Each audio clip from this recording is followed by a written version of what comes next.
The plastic ID card felt heavy in Officer Ryan Dalton's hand, each letter of the title, Chief of Police, burning into his vision. The man behind the wheel of the beat-up truck simply watched him, his expression unreadable, as the world Dalton knew tilted on its axis. This single moment, this single traffic stop, was about to unravel everything he thought he knew about his job, his city, and himself. Before we carry on, please hit the subscribe button to make my day, and let me know where you are watching from in the comments. The world had been perfectly stable only 8 hours earlier. The narrative of Officer Ryan Dalton's day began not with a bang, but with the familiar stale scent of yesterday's coffee and the sharp, sterile tang of disinfectant that clung to the interior of his patrol car. It was a smell he associated with the start of every shift, a scent that promised monotony. He settled into the driver's seat, the vinyl groaning under his weight, and ran a hand over the steering wheel. Its surface was worn smooth in patches, a testament to countless hours spent gripping it, navigating the arteries and veins of Oak Ridge. The police radio crackled to life, a dispatcher's voice, flattened by electronics, calling out a minor fender bender on the north side, a noise complaint near the park. It was the city's mundane heartbeat, a rhythm of petty grievances and small misfortunes that Dalton knew by heart. He was a good cop, competent, with a solid arrest record and a knack for spotting trouble before it started. But years on the force had sanded away his early idealism, leaving behind a jaded pragmatism. The badge on his chest, once a symbol of protection, now felt more like a tool of enforcement, a heavy piece of metal that separated the world into two distinct, opposing camps, us and them. He thought of his supervisor, Sergeant Fletcher, a man carved from the old school of policing, who saw the world in even starker terms. Fletcher's gospel was one of numbers, of ticket quotas and proactive stops. He preached that a good cop was a busy cop, and that a quiet shift was a wasted opportunity.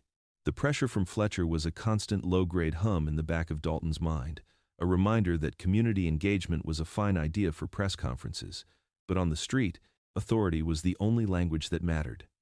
He took a long sip of his fresh coffee, the bitter liquid doing little to wash away the taste of cynicism. The day stretched before him, a long gray road of routine patrols and the endless hunt for infractions. By late afternoon, Dalton was cruising through a working-class neighborhood on the western edge of his zone. Here, the houses were smaller, huddled closer together, their paint peeling like sunburnt skin. Lawns were a patchwork of green and brown, and cars, most of them a decade old or more, lined the curbs. It was in this sea of the mundane that his eyes locked onto a specific vehicle. It was a Ford pickup from the 1980s, its blue paint so faded it looked like a ghost of its former color. A fine layer of rust crept along the wheel wells, eating away at the metal with patient hunger. In the truck's bed, a wooden ladder and a collection of old, folded tarps were tied down with a web of bungee cords. It was a work truck, plain and simple, but it was the left taillight that held Dalton's professional gaze. The red plastic casing was fractured, a spiderweb of cracks distorting the bulb within, which remained stubbornly dark as the truck signaled a turn. The gears in Dalton's mind clicked into a familiar sequence, a cold and practiced calculus. Broken taillight. Beat-up truck.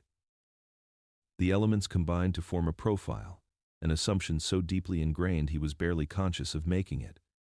This was a straightforward stop, an easy ticket. It was the kind of low-effort, high-visibility action that looked good on an activity log, a perfect way to satisfy the unspoken quota that hung over his shift. He pictured the driver, probably some contractor between jobs, maybe with a license a few weeks expired, or an insurance card buried in a messy glove compartment. If he got lucky, there might be more. An outstanding warrant for an unpaid fine, perhaps. A small, almost imperceptible thrill, a spark of authority, coursed through him.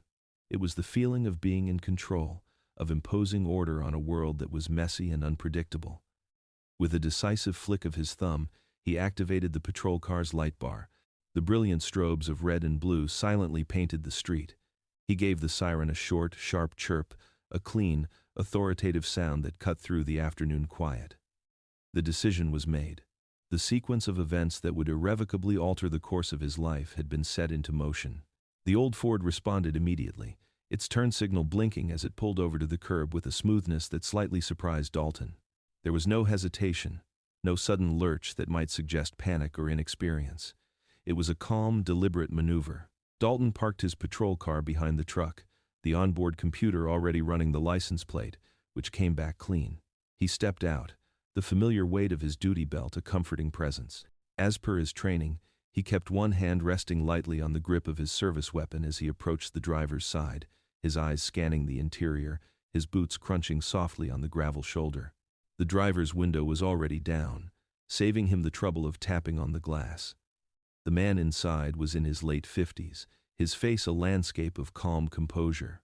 He was black, with threads of gray dusting his temples, and a pair of intelligent, watchful eyes that met Dalton's gaze without a hint of fear or hostility. He wore a simple work shirt, clean and pressed, and his hands were placed exactly where every officer wants to see them, at the 10 and 2 positions on the top of the steering wheel. Dalton's internal script, however, remained unchanged.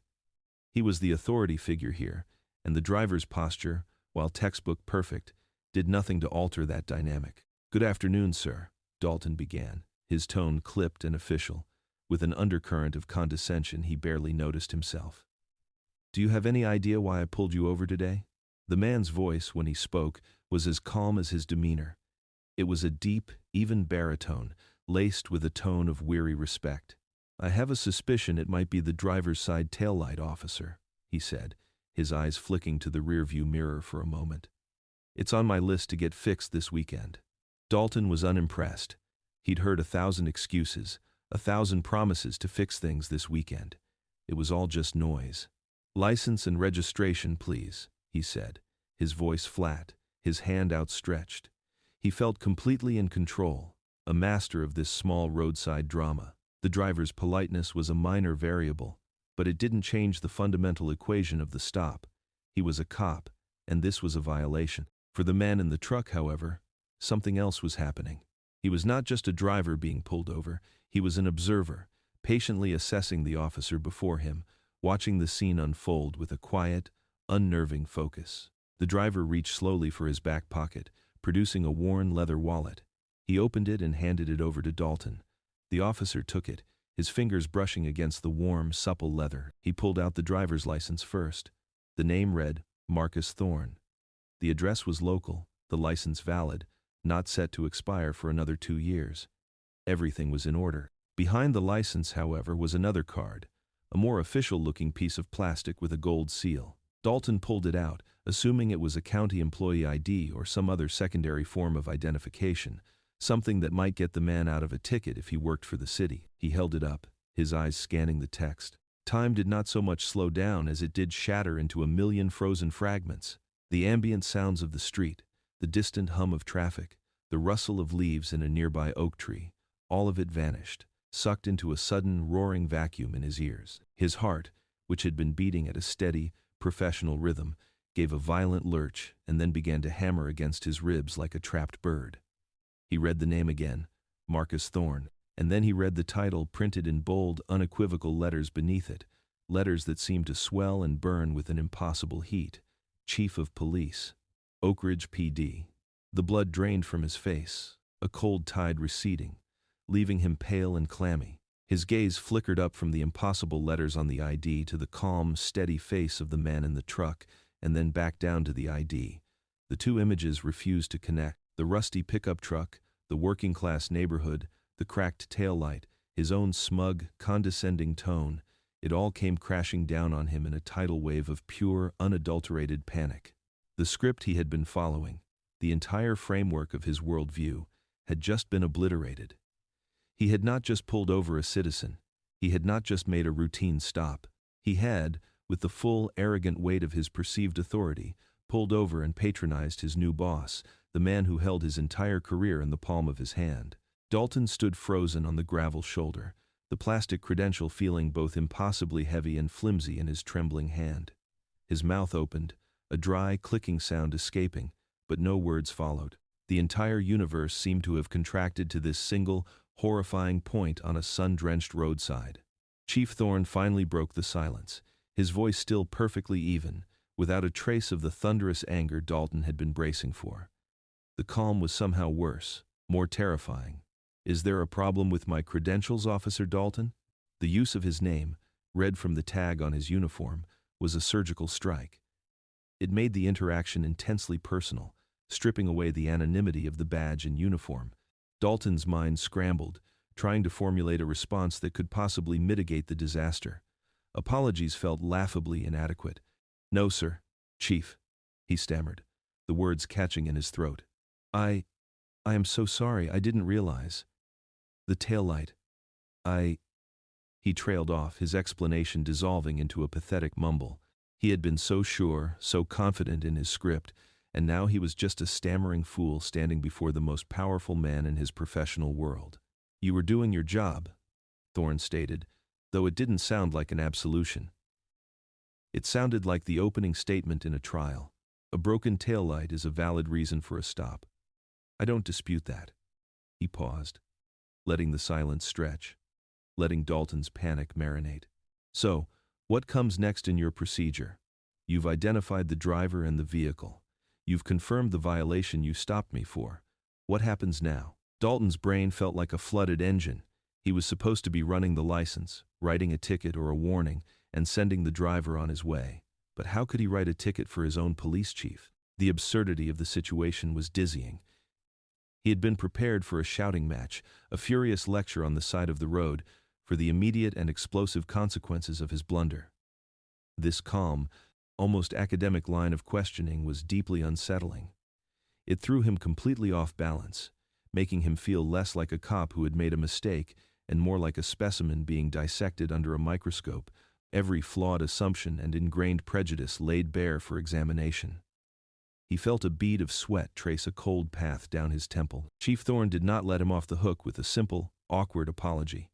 He gestured with one hand, a subtle motion toward the road and the surrounding neighborhood. "Tell me, officer," he began, his voice taking on the quality of a patient but insistent teacher.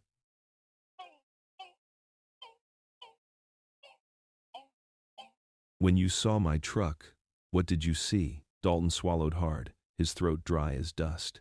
He knew this was a test, and he had no idea how to pass it. The truth felt like a confession, a professional self-immolation. A lie felt transparent and cowardly. "A vehicle with a safety violation, sir," he answered, the words sounding hollow even to his own ears. It was the textbook answer, the one that was technically correct but emotionally vacant.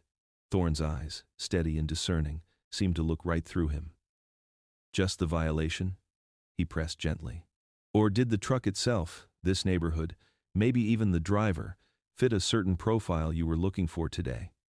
He leaned forward slightly, his gaze intensifying. "Be honest." The two words hung in the air between them, a command and a challenge. Honesty. Dalton's mind flashed back, replaying the moments before the stop with painful clarity. The internal calculus, the cold and easy assumptions, the flicker of satisfaction at spotting what he thought was a sure thing. He couldn't deny it. He couldn't lie to the man who was now his boss, a man whose entire demeanor suggested he could smell a falsehood from a mile away. A hot flush of shame crept up Dalton's neck, burning his ears. He had to admit it. To give voice to the ugly truth he hadn't even fully acknowledged to himself until this very moment. The overall picture, sir," he admitted, his voice barely a whisper. "The truck, the neighborhood, it all fit. I assumed it would be a straightforward ticket." The forced confession was the first crack in the hardened exterior he had spent years building. It was a moment of profound self-revelation, and it was agonizing.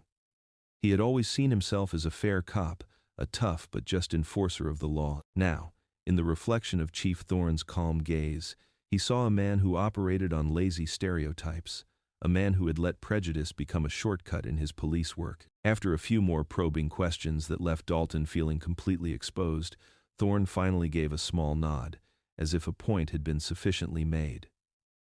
He gestured toward the ticket book on Dalton's belt. "You can put that away," he said, his tone shifting from inquisitor to commander. "There will be no ticket today. However, our conversation isn't over." He put the truck in gear, the engine rumbling to life. "I'm heading to the precinct now. I'd like you to follow me." Dalton could only manage a weak, "Yes, sir." He walked back to his patrol car on unsteady legs, his hands shaking so badly he fumbled with the door handle. He slid into the driver's seat. the familiar space of his car now feeling alien and confining. The short drive to the precinct, a route he could navigate in his sleep, became the longest and most agonizing journey of his life.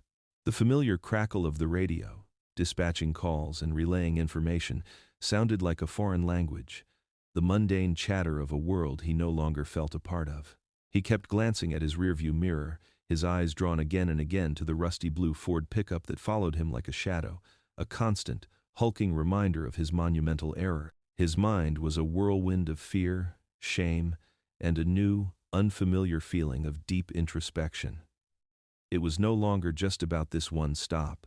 He was beginning to question everything: his training, his methods, his entire approach to the job he had built his identity around. Every ticket he had ever written, every arrest he had ever made, was now cast in a new, unsettling light.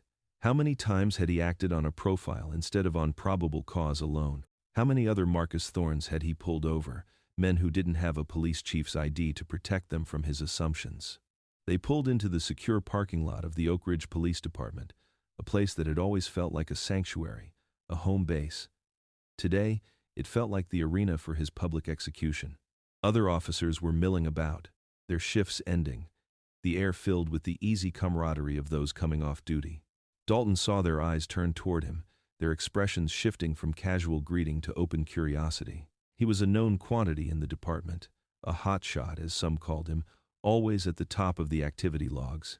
And he was escorting a man in civilian clothes driving a junker of a truck that looked like it belonged in a scrapyard. It didn't compute. One of his colleagues, Officer Miller, a cop with a penchant for bad jokes, sauntered over as Dalton stepped out of his car. "Hey, Dalton," Miller called out with a grin. "You finally arrest a guy for crimes against vehicle maintenance?" Dalton ignored him, his face a grim, unreadable mask. He walked toward the Ford as Chief Thorne opened his door and stepped out. A wave of confusion rippled through the officers who were watching. Whispers began to circulate, a low hum of speculation. They saw the man from the beat-up truck, a stranger, walking with a stone-faced Dalton toward the precinct entrance. The rumor mill began to churn, but no one could possibly guess the truth. Dalton felt the weight of their stares, 100 pairs of eyes dissecting the scene, adding a thick layer of public humiliation to his private misery. He had never felt so alone, so utterly exposed, in his entire life. He was no longer just Officer Dalton, he was a spectacle, the unwilling centerpiece of a drama whose next act was about to unfold inside the walls of the one place he used to call his own. Instead of heading towards the wood, paneled office reserved for the chief of police, a room Dalton had only ever seen from the hallway, Thorne stopped dead in the middle of the bustling precinct floor. He turned to the desk sergeant, a veteran cop named Henderson, whose face was a mask of bewilderment. Thorne's voice was quiet, yet it cut through the surrounding chatter with absolute authority. "Sergeant," he said, "I want you to call an immediate mandatory meeting of all available shift supervisors and senior officers. Have them meet in the main briefing room in 5 minutes." Henderson blinked, his gaze flicking from the stranger in the simple work shirt to the pale, grim-faced Dalton standing beside him. "Sir?" he asked, seeking clarification. "You heard me," Thorne said, his tone leaving no room for argument. He then turned his attention to Dalton. "Officer, I'd like you to wait outside the briefing room, please." It wasn't a request. It was an order. Dalton could only nod, his throat too tight to speak. He felt a fresh wave of nausea as he watched Thorne walk towards the briefing room with a purpose that sent a chill down his spine. He, meanwhile, was relegated to the hallway, a defendant awaiting his sentence. He found a spot against the wall, trying to make himself as small as possible as supervisors and lieutenants began to emerge from their offices, their faces a mixture of curiosity and irritation at the unscheduled summons. He heard their low murmurs, questions hanging in the air. "What's this about? Did something major go down?" Then he saw him. Sergeant Fletcher, his own supervisor, emerged from the sergeant's station, a permanent scowl etched into his face. Fletcher was a man in his late 50s, built like a fire hydrant, with a neck that seemed to start at his jawline and disappear into his uniform collar. He believed in aggressive, proactive policing, a philosophy he drilled into his officers daily. To Fletcher, community relations was a four-letter word, a form of coddling criminals that got cops hurt. He saw Thorne's impromptu meeting not as a matter of urgency, but as an affront to the natural order of things. Probably some new paperwork protocol from downtown. Fletcher grumbled to a lieutenant walking beside him. Gotta justify their salaries somehow. He shot a glance at Dalton, his eyes narrowing with suspicion. What are you doing skulking in the hallway, Dalton? You in some kind of trouble? Dalton couldn't meet his gaze. Chief's orders. Sarge. He mumbled to the floor. Fletcher grunted, a sound of deep disapproval, before pushing through the doors into the briefing room. The doors swung shut, leaving Dalton alone in the echoing hallway with nothing but the frantic thumping of his own heart for company. He felt like a ghost, trapped between the world he knew and the terrifying unknown being orchestrated just a few feet away. Inside the briefing room, the atmosphere was thick with tension and whispered speculation. About a dozen senior officers, the command staff of the Oak Ridge PD, found their seats around the large conference table. They were the gatekeepers of the department's culture, the men who translated policy into street-level practice. Chief Thorne stood at the head of the room, his posture relaxed but his presence commanding. He waited until the last officer was seated before he spoke. "Good afternoon," he began, his voice calm and measured. "For those of you I haven't had the chance to meet, my name is Marcus Thorne. As of 8 o'clock this morning, I am your new chief of police." A polite, if slightly strained, murmur of greetings went around the room. Thorne let it settle before continuing. "I had intended to spend my first day meeting with each of you individually, getting a feel for the department's strengths and challenges. However, an incident occurred this morning that I felt warranted a more immediate, collective conversation." He paused, letting his words hang in the air. The supervisors shifted uncomfortably in their seats. This was not the standard introductory speech they had expected. Thorne leaned against the edge of the table, adopting the posture of a man telling a simple story. "I started my day early," he said, his tone conversational. "I like to get a sense of a new city before it fully wakes up. So, I was driving into town in my personal vehicle. It's an old truck, a 1980s Ford. It's not much to look at, but it's reliable and it's gotten me through more than a few rough winters." He described his drive through the city, painting a picture of the quiet streets, the rising Sunday.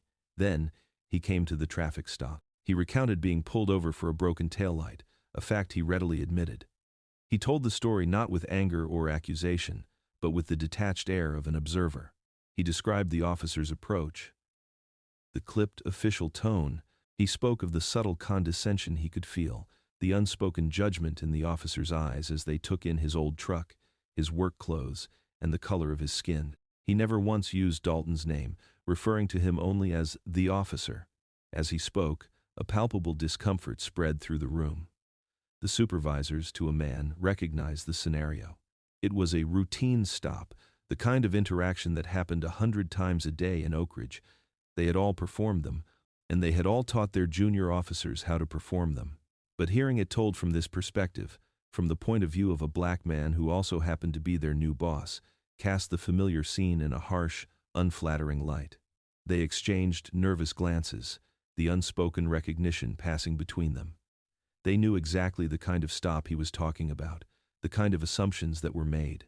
Sergeant Fletcher sat rigid, his arms crossed tightly over his chest, his scowl deepening with every word Thorne spoke. At the peak of the story's tension, just after describing the moment the officer saw his credentials, Chief Thorne paused. He let the silence stretch, amplifying the discomfort in the room to an almost unbearable degree. He then looked towards the door, his gaze steady. "Officer Dalton," he called out, his voice clear and firm. "Would you please come in?" The doors to the briefing room swung open, and Dalton stepped inside. If the hallway had been a form of purgatory, this was the inferno. Every eye in the room, the eyes of every supervisor and commander he had ever tried to impress, swiveled to fix on him. His face, already pale, flushed a deep, burning crimson.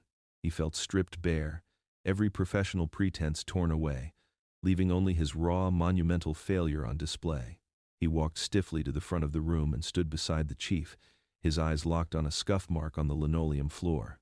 "Officer Dalton was the officer who conducted this traffic stop," Thorne announced to the silent room. His voice was devoid of malice. "And I've asked him to be here because this isn't about punishment. This is about a learning opportunity. For all of us. He turned slightly, his gaze softening as he looked at Dalton. Officer, please, tell the supervisors what you were thinking when you decided to pull me over. It was the hardest thing he had ever been asked to do. Forced to speak, Dalton recounted his thought process from that afternoon, his voice low and strained, barely more than a croak. He admitted to the profiling, the lazy assumptions he had made based on the old truck in the working-class neighborhood. He confessed that he had seen it as nothing more than an easy ticket, a simple way to pad his stats for the day. The public confession, delivered in front of the very men whose respect he craved, was a moment of the most profound and searing humiliation he had ever experienced. He had built his career on being a sharp, effective cop, and in a few halting sentences, he had just admitted to being a lazy, prejudiced one. When he finished, a heavy silence filled the room. The reactions of the assembled officers were a study in contrasts, a clear line being drawn through the department's leadership. Some of the younger supervisors looked thoughtful, their expressions serious. A few even nodded slightly, a quiet acknowledgement of the uncomfortable truth in what both Thorne and Dalton had said. They were of a newer generation, more attuned to the complexities of modern policing and the importance of public perception. They saw not an indictment, but a valid, if painful, critique. Sergeant Fletcher, however, was not among them. He shifted in his chair, his face a thundercloud of defiance. He saw this not as a lesson, but as an attack on his officer and his entire philosophy of law enforcement. He finally spoke up, his voice a low growl laced with a career's worth of street-hardened defiance. "With all due respect, Chief," he began, the words sounding more like a challenge than a courtesy. "It sounds to me like the officer did everything by the book. A broken taillight is probable cause. That's a fact. He saw a violation, and he made a good stop." Fletcher's gaze swept over the other supervisors, daring them to disagree. "We can't have our officers hesitating on the street, second-guessing every move for fear of offending someone. That's how people get hurt." Thorne listened patiently, his expression unchanging. When Fletcher finished, he didn't raise his voice. He responded calmly, but with a firmness that was absolute, his words slicing through Fletcher's blustering defense. "It's not about hesitation, Sergeant. It's about intention," Thorne said, his eyes locking onto Fletcher's. "The question isn't whether he had probable cause. The question is why he was looking for it in the first place. Was the goal to ensure public safety by addressing a faulty light, or was it to find a violation on a target that fit a preconceived notion? He let the question hang in the air for a beat. There's a difference. And that difference, Sergeant, is where we lose the trust of the community we're sworn to protect. That's the ground we can't afford to lose." The battle lines were drawn, stark and clear, in the fluorescent glare of the briefing room. Fletcher, with his crossed arms and defiant scowl, represented the resistance to change, the old guard clinging to the familiar, aggressive tactics of the past. Thorne, calm and articulate, represented a new philosophy, one that prioritized trust and intention over mere procedure. And Dalton, standing silently between them, was the unwilling catalyst for it all. A living embodiment of the departmental schism that had just been ripped wide open. He was trapped in the middle, the symbol of a problem he hadn't even known existed until his world tilted on its axis on the side of a quiet road. The following morning, the declaration of war arrived not with a bang, but with the quiet hum of a printer and the soft ping of email notifications. An official memo, printed on crisp departmental letterhead and bearing the new chief's signature, appeared on every bulletin board in the precinct. It was simultaneously posted to the internal server, an unread message flagged with high importance on every officer's computer screen. The title was innocuous enough: Announcement of the Oak Ridge Community Policing Initiative. The text, however, was anything but.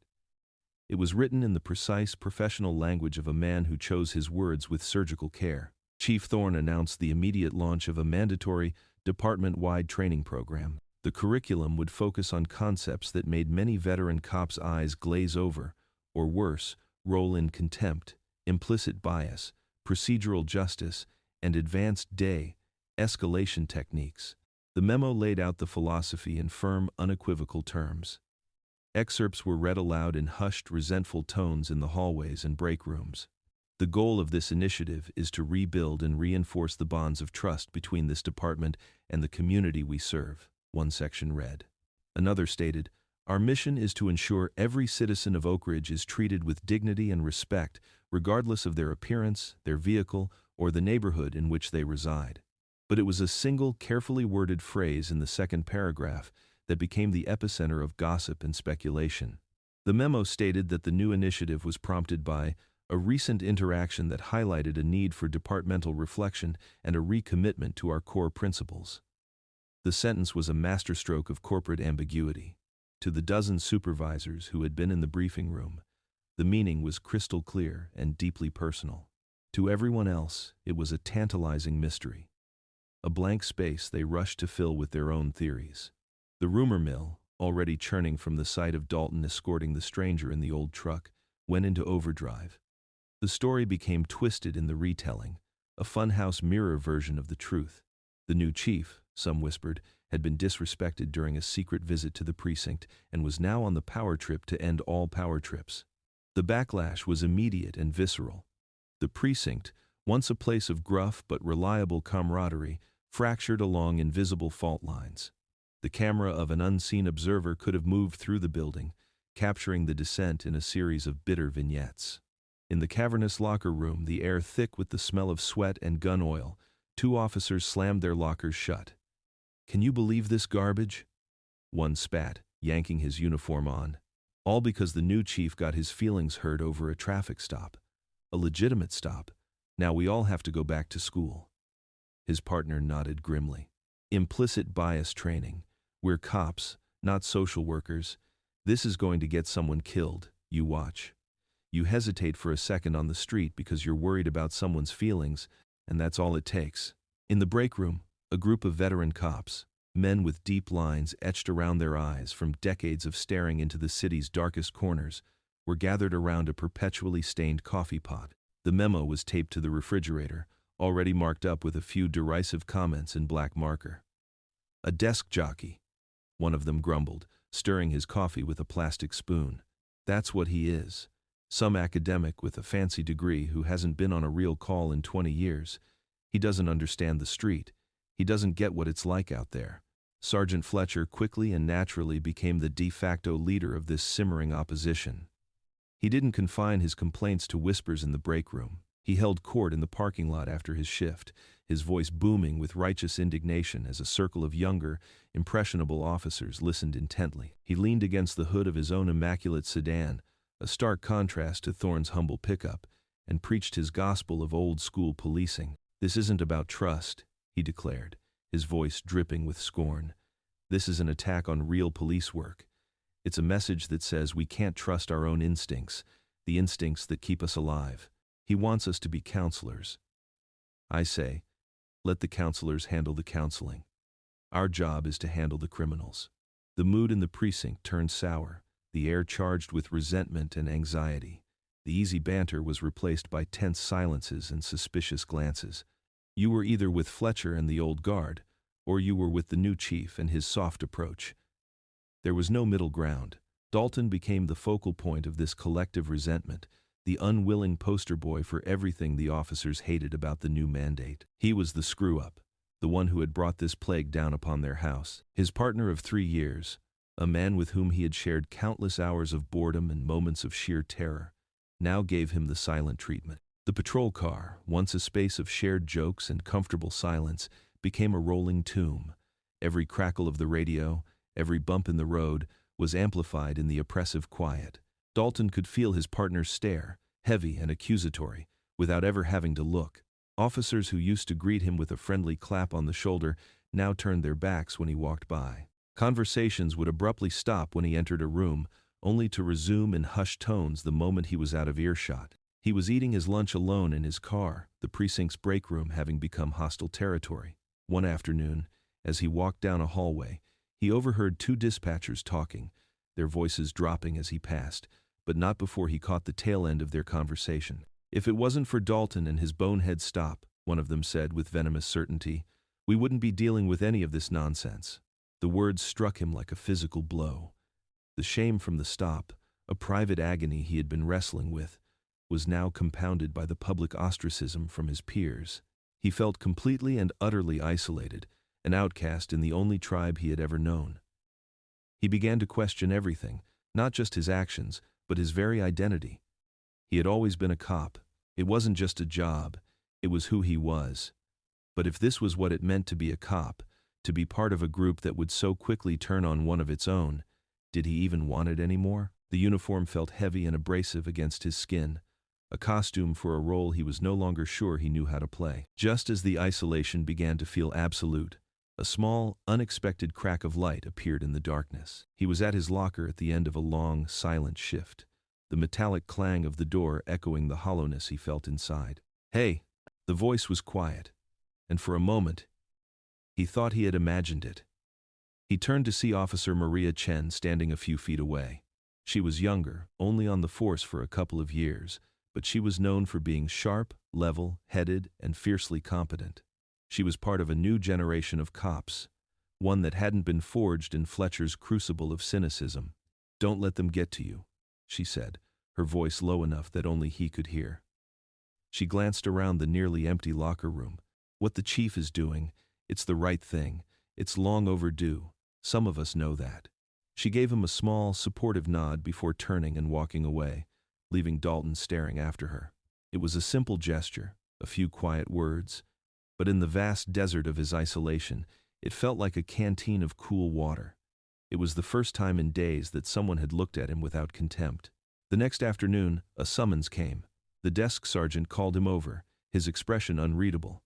"Chief Thorne wants to see you in his office." Dalton's blood ran cold. This was it. The other shoe was finally dropping. The public humiliation, the shunning from his peers, it was all just the prelude to the main event, his termination. He walked the long hallway to the chief's office, each step feeling like a march to the gallows. He expected to be fired, or at the very least, to be given a permanent desk assignment in some forgotten corner of the building, a cop in name only. He knocked on the open door. Thorne's office was neat and organized, the walls adorned not with commendations, but with framed photographs of community events from his previous precinct. He was standing at the window, looking out over the city. "Come in, Dalton. Close the door," Thorne said without turning around. Dalton did as he was told, his hand trembling slightly on the doorknob. He stood in the middle of the room, waiting for the axe to fall. Thorne finally turned, his expression serious. "The word is, you're having a tough time out there," he stated, his voice neutral. "They're blaming you for this." Dalton's shoulders slumped in resignation. There was no point in denying it. "Yes, sir," he said, his voice hoarse. Thorne nodded slowly, a flicker of something unreadable in his eyes. "Good," he said, the single word catching Dalton completely by surprise. "That means they're paying attention." He walked around his desk and sat down, gesturing for Dalton to take the chair opposite him. "I didn't bring you in here to punish you, Dalton. The department is already doing a fine job of that, it seems."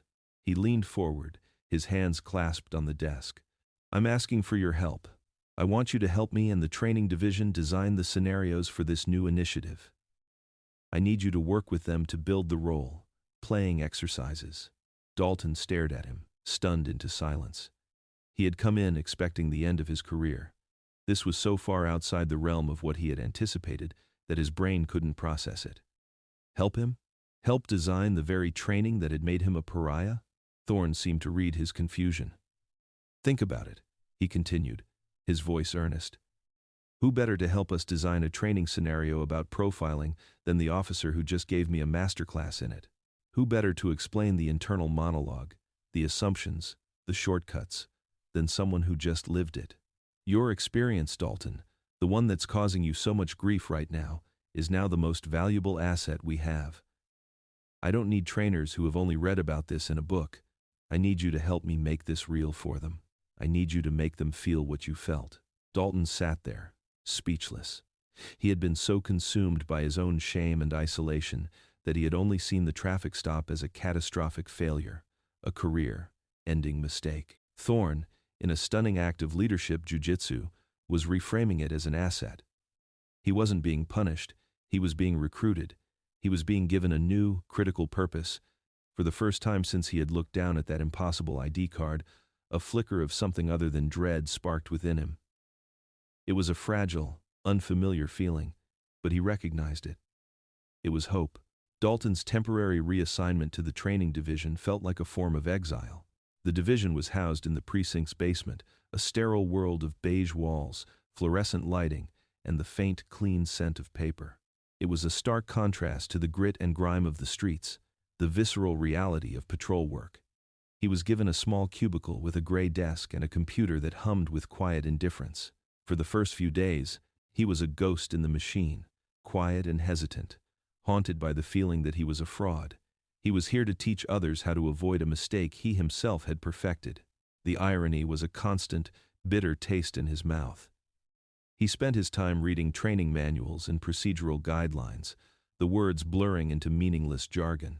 His work began in earnest during a planning session for the new curriculum. He sat at a long conference table with Chief Thorne and two senior training officers, a lieutenant and a sergeant, who looked at him with a mixture of pity and professional curiosity. They were discussing role-playing scenarios. The lieutenant, a pragmatic man named Harris, was outlining a standard traffic stop exercise. "We'll have the officer pull over a driver for speeding," Harris explained, pointing to a flowchart on a whiteboard. "Standard procedure. Check for impairment, run the license, issue the citation." Thorne listened patiently, then turned his gaze to Dalton. "Officer Dalton," he said, his voice cutting through the dry, academic tone of the meeting. "You were in this exact situation just last week. What's missing from this picture?" Dalton felt a familiar flush of heat creep up his neck. He shifted in his chair, acutely aware of the other trainers watching him. "Sir, the flowchart is missing the most important part," Thorne elaborated, his gaze unwavering. "It's missing the human element. It's missing what happens in here." He tapped his own temple. "Tell us what you were thinking, Dalton. Not what the manual says you should be thinking. What was actually going through your head when you saw my truck?" "Do." The room was silent. Dalton took a deep breath. This was it. This was the purpose Thorne had spoken of. He started slowly, his voice barely above a whisper. But as he spoke, he found a strange, liberating momentum. He didn't just describe the cracked taillight. He described the faded paint, the rust, the ladder in the back. He described the neighborhood. He gave voice to the cold internal calculus he had performed, the snap judgments that had clicked into place like tumblers in a lock.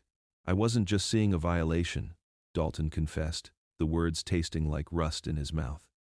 "I was seeing a target, an easy one. I had a picture in my head of who the driver would be, what the stop would entail. I wasn't thinking about public safety. I was thinking about my activity log. I was thinking about an easy win." He looked directly at Thorne, the shame still there, but now mingled with a raw, painful honesty. "The script was already written before I even hit the lights." Lieutenant Harris and the other trainer were silent, their expressions thoughtful. They had flowcharts and manuals, but this was different. This was the messy, uncomfortable truth of the street. Thorne gave a single, slow nod, a gesture of profound validation. "That," he said to the trainers, his voice quiet but firm, "is what we need to be teaching, not just the procedure, but the prejudice that can poison it. Help them build a scenario around that, Dalton. Everything you just said.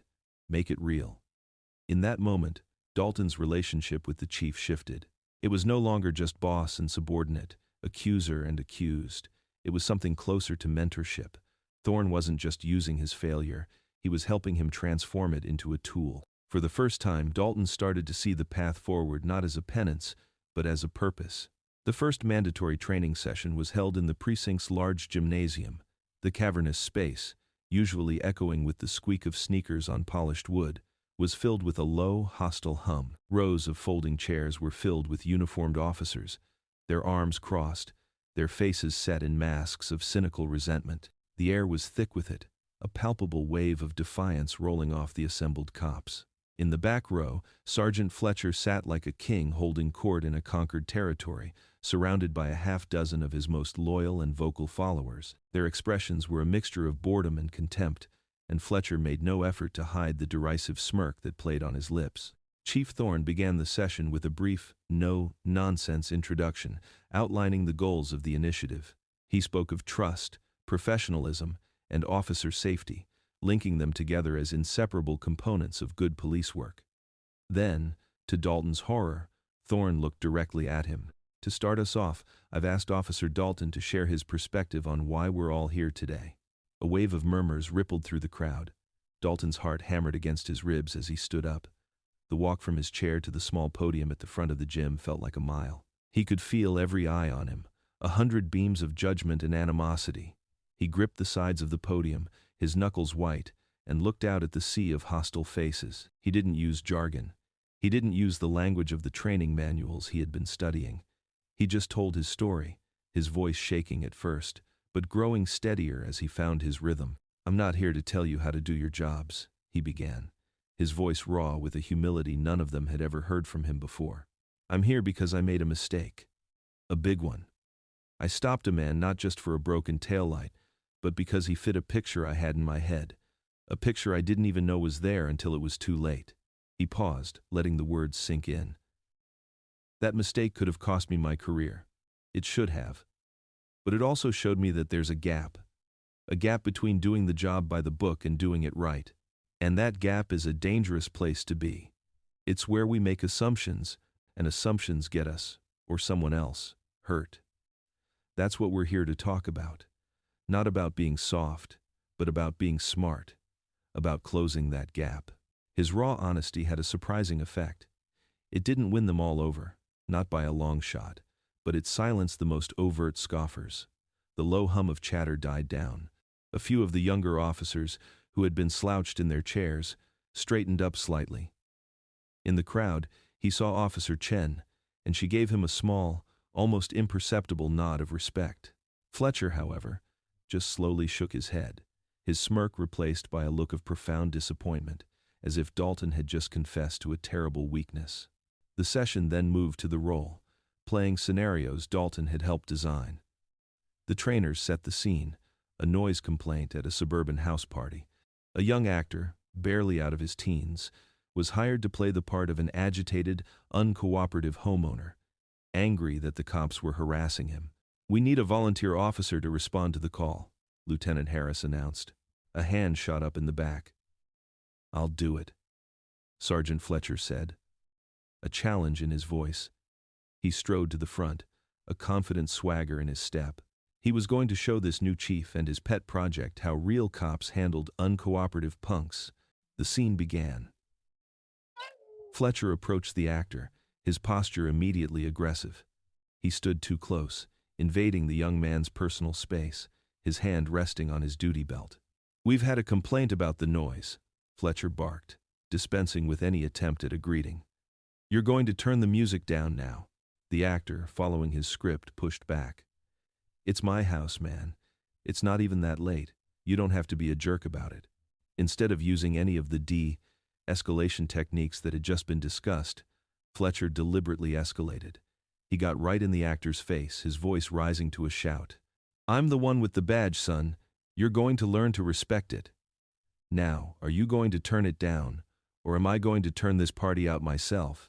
He was actively sabotaging the exercise, trying to prove that Thorne's methods were naive and that only a show of overwhelming force could command respect. The actor, feeding off the aggression, became more belligerent, and the scene grew genuinely tense, teetering on the edge of a simulated physical altercation. Before it could spiral completely out of control, Chief Thorne calmly stepped forward. He didn't yell. He didn't rush in. He simply walked into the space between the two men, turning his back slightly on Fletcher and addressing the actor. "Hey," he said, his voice low and conversational. "My name's Marcus. Look, I get it. You're having a good time. You don't want your night ruined. We just have to keep the neighbors happy. Can we work together on this? Just take the volume down a few notches so I can tell them it's handled." The effect was instantaneous. The actor, who had been puffed up with aggression, visibly deflated. The tension drained from his shoulders. "Yeah, okay," he mumbled. "Sure." Thorne gave him a nod. "Appreciate it." Then, and only then, did he turn to Fletcher. The entire gym was silent, watching. Thorne's voice remained calm, but it was now edged with steel. "Sergeant, what was your objective here?" he asked, the question hanging in the silent air. "To calm the situation, or to win a confrontation? Because you can't always do both." He gestured to the now compliant actor. The goal is compliance and safety. For everyone involved, including our officers. Your approach put you and your imaginary backup at risk for no tactical gain. You didn't control the situation, you inflamed it. Thorne's public, yet utterly professional, dismantling of Fletcher's approach was a masterful demonstration. He hadn't screamed or humiliated the sergeant, he had simply and effectively used Fletcher's own aggression to prove his point. The other officers in the room had witnessed it firsthand. They had seen Fletcher, a man they respected for his street credentials, completely lose control of a simple training scenario, and they had seen Thorne, the man they had dismissed as a desk jockey, resolve it in under 10 seconds with nothing but a calm voice and a respectful tone. The mood in the room underwent a seismic shift. The cynical smirks were gone, replaced by looks of surprise and grudging contemplation. Officers who had been on the fence, who had been swayed by Fletcher's rhetoric, started to lean in, listening with a new, more focused intensity. They saw that this wasn't about being social workers or coddling criminals. It was about being smarter. It was about being safer. It was about controlling a situation instead of letting it control you. The idea that Thorne's soft approach was actually a tactically superior one began to take root. The tide, slowly but surely, had begun to turn. The real-world test came on a sweltering Tuesday afternoon, 3 weeks after the final training session. The air was thick and heavy, promising a thunderstorm that refused to break. The call crackled over the radio, sharp and urgent, cutting through the monotonous hum of the patrol car's air conditioner. It was a 10-16, a domestic dispute, the words that make every cop's blood run a little colder. Neighbors reported shouting, the distinct percussive sound of breaking glass. The address was in a part of town known for its short tempers and long-standing grudges. It was a notoriously dangerous type of call, a volatile cocktail of anger, fear, and wounded pride. The dispatcher announced that 2 units were being sent. One was Dalton and his new partner, Officer Chen, and the other was Sergeant Fletcher's team, which happened to be patrolling a nearby sector. Dalton felt a familiar surge of adrenaline, but this time it was different. It was sharp and focused, not the blunt instrument of aggression it used to be. He and Chen arrived first, pulling up a house away from the address, the flashing lights painting the quiet street in silent, frantic strokes of red and blue. They could hear it immediately, a man's voice, raw and guttural, shouting from inside the small, single-story house. A woman's muffled sobbing could be heard in the pauses between his roars. The old Dalton would have been out of the car in a flash, hand on his weapon, ready to kick the door in and dominate the situation with overwhelming force. He would have seen it as a battle to be won. But this was the new Dalton. He exchanged a quick, knowing glance with Chen. He remembered his training, Thorne's calm voice in the gymnasium. "Your first objective is not to win," he had said. "It's to lower the temperature." Dalton took a tactical position behind the open door of his patrol car, using it as cover. He keyed his radio. "Dispatch, be advised, we are on scene. Male subject is yelling inside the residence." He took a deep, steadying breath, then raised his voice, pitching it to be heard clearly without sounding like a threat. He didn't issue commands. He started a dialogue. "Sir, this is the Oak Ridge Police," he called out, his voice calm and steady, a stark contrast to the rage emanating from the house. "We're not here to cause any trouble. We just got a call that there was a disturbance, and we need to make sure everyone is safe inside. Can you talk to us?" The shouting stopped. A tense silence followed, broken only by the woman's quiet crying. "Go away!" the man roared from behind the closed door. "This is my house. You have no right." Dalton didn't argue. He didn't challenge the man's rights. He used active listening, acknowledging the man's anger. "I hear you, sir. I understand you're upset, and the last thing you want is us here. My name is Officer Dalton. I just need to see that everyone is okay. That's all. Once I know that, we can figure out the rest. Can you just come to the door and talk to me for a minute?" The scene played out over several long, tense minutes. Dalton continued to speak in that same calm, measured tone, a human voice reaching out through the anger. He used the man's name, which they had gotten from the dispatcher. He expressed empathy. "It sounds like you're having a really bad day, John. I get it, we all have them." He created a space for the man's anger to dissipate, giving him a way out that didn't involve a violent confrontation. Finally, the lock on the front door clicked. The door opened a few inches, then slowly swung inward. A large man in his 40s stood there, his face red and streaked, his shoulders slumped in defeat. He was unarmed, his hands trembling at his sides. He looked at Dalton, his eyes filled not with rage, but with a profound, soul-crushing despair. He began to sob, great, shuddering gasps, and slowly sank to his knees, surrendering not to a show of force, but to a quiet offer of humanity. It was at that exact moment that Sergeant Fletcher's patrol car screeched to a halt behind them. Fletcher and his partner burst out, shotguns in hand, their faces grim and ready for war. They had come in hot, expecting to find a barricaded suspect or a full-blown hostage situation. Instead, they saw Officer Chen attending to a shaken but unharmed woman on the porch, and Officer Dalton calmly handcuffing a sobbing compliant man on the front lawn. The broken glass was from a lamp that had been knocked over. The shouting was over. The situation was completely and peacefully under control. Fletcher stopped in his tracks, the shotgun held loosely in his hands, his expression a mixture of confusion and disbelief. He looked from the weeping husband to the calm, collected Dalton, then back again. There was no chaos, no violence, no adrenaline-fueled struggle. There was just the quiet aftermath of a crisis that had been expertly diffused. He had come prepared for a battle, but Dalton had prevented the war from ever starting. Fletcher looked at Dalton, really looked at him, and saw not the screw-up who had embarrassed the department, but a police officer who had just handled one of the most dangerous calls imaginable, with a level of skill and professionalism he had never witnessed before. He didn't say a word.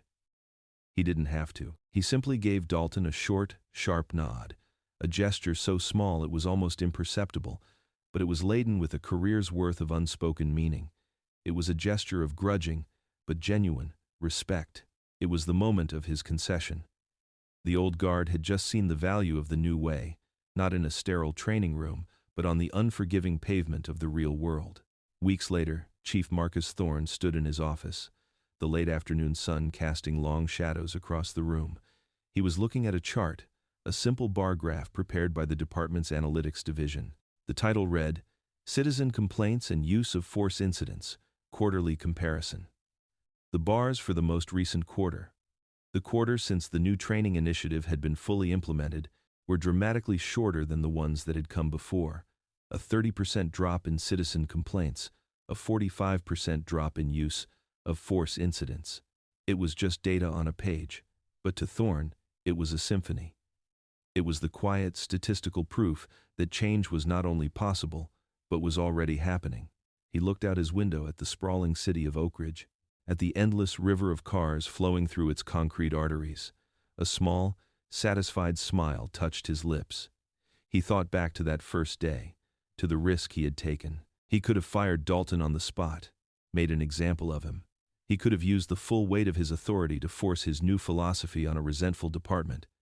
But he had chosen a different path. He had chosen to teach, to trust in the capacity for people, even jaded, cynical cops, to learn and to change. It was a risk, but seeing these numbers, hearing the stories that were starting to trickle back from the street about situations being de-escalated instead of inflamed, he knew it had paid off. The camera of his mind panned across his desk, lingering for a moment on a simple, silver-framed photograph of his wife and two smiling daughters. That was why he did this. To make the city a little safer, a little fairer, not just for them but for everyone's family. Dalton was back on patrol, a different man in the same blue uniform. The city looked the same. The streets were just as crowded, the problems just as complex, but he saw it all through a new lens. He was more observant, more thoughtful, his senses attuned not just to the threat of violence, but to the subtle currents of human behavior. As his shift was winding down, he was cruising down a busy thoroughfare when he spotted it, a beat-up sedan from the late 1990s, a car held together by little more than rust and hope. The driver's side headlight was flickering erratically, a sure sign it was about to burn out completely. The old Dalton would have seen an easy ticket, a final entry in his activity log before heading back to the precinct. The old script would have started playing in his head, the familiar calculus of a minor infraction, But the old Dalton was gone. He didn't flip on his lights. Instead, he pulled up alongside the sedan as it stopped for a red light. The driver, a young man in his early 20s with a nervous expression, glanced over, his eyes widening in apprehension as he saw the patrol car. He immediately gripped his steering wheel, his knuckles turning white, bracing for the inevitable. Dalton rolled down his passenger side window, the electric motor making a soft whirring sound. He didn't get on the loudspeaker. He just leaned over and spoke, his voice calm and conversational. "Hey there," he said, offering a small, disarming smile. The young driver looked at him, his expression a mixture of fear and confusion. "Just wanted to let you know your headlight is going out," Dalton continued, gesturing towards the front of the young man's car. "It's flickering pretty badly. Might want to get that checked before you get a ticket for it." The young driver stared at him, speechless for a moment. He had been expecting a lecture, a citation, the hassle and expense that came with any police interaction. He had not been expecting a simple, helpful warning. "Oh," he finally managed to say. Thanks, officer. I will. Drive safe," Dalton said. He gave the driver a small, reassuring nod. The light turned green, and Dalton pulled away, leaving the young man looking on in his rearview mirror, his expression one of pure, unadulterated relief and surprise. It was a small moment, a tiny, insignificant interaction in the grand scheme of the city's daily drama. But for Dalton, it was everything. It was the quiet, definitive proof that he had changed. It was a choice, a conscious decision to build a bridge instead of a barrier, to offer a helping hand instead of a citation book. It was a small act of grace, and it felt more like real police work than any ticket he had ever written. The final shot of the story is of Chief Marcus Thorne leaving the precinct for the day. The sun has set, and the parking lot is bathed in the cool orange glow of the sodium lamps. He walks past the neat rows of sleek, new patrol cars, their modern designs and bold lettering representing the public face of the Oak Ridge Police Department. He continues on, his footsteps echoing softly in the quiet lot, until he reaches his designated parking spot, the one marked with a small, unassuming sign that reads, Chief of Police. He doesn't get into a new, city-issued SUV. He gets into his old, rusty Ford pickup.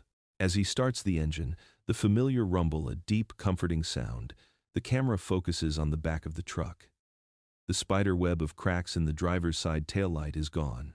It has been replaced with a new, unblemished red plastic casing.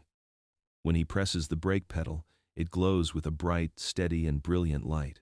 He pulls out of his parking spot and drives away, the old truck disappearing into the stream of traffic, just another vehicle heading home in the city he was slowly, but surely, changing for the better. The change in the Oak Ridge Police Department didn't come from a new law passed by the city council or from a massive influx of funding.